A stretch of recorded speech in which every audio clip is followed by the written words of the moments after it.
Another day, another basketball stories na naman ang pagkikwentuhan natin.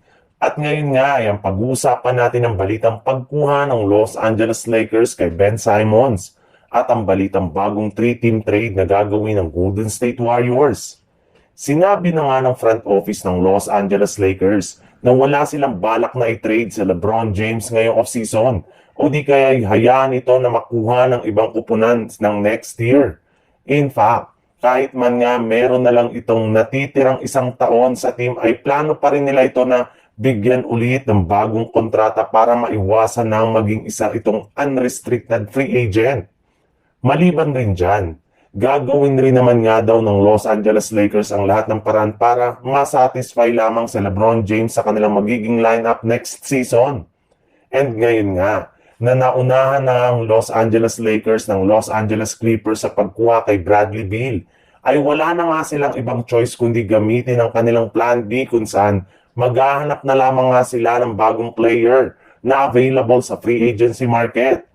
Sa ngayon, ay ibinulgan ng isang NBA insider na balak ng front office na kumuha ngayon ng isang point of attack defender. At isa nga sa mga tinututukan nila ngayon ay si Josh Okogie, nakaka-buyout pa lang ng Charlotte Hornets. Bukod rin dyan, may lumabas din nga na balita na posible nga daw na kunin ng Lakers ay si Ben Simmons na hanggang ngayon ay isa pa ring unrestricted free agent matapos siyang hindi kunin ng Los Angeles Clippers. Sa ibang balita naman, napag-usapan na nga natin ng mga nagdaang araw na isa nga ang Golden State Warriors sa mga team na interesado kay LeBron James. Personal na rin naman nga daw pong nire-recruit ni Draymond Green na sumali sa Warriors sa tuwing nagkakasama silang dalawa sa isang event ang mga nagdaang linggo. Pero since nga walang balak si LeBron na mag-request ng trade at ayaw ng Lakers na ipamigay sa ibang team, ay plano na lamang nga ng kanilang mismong team owner na si Joe Lacob na kunin na lang siya kapag naging isa na itong ganap na unrestricted free agent next summer, taong 2026. Sa pagtatapos ng kanyang kasalukuyang kontrata.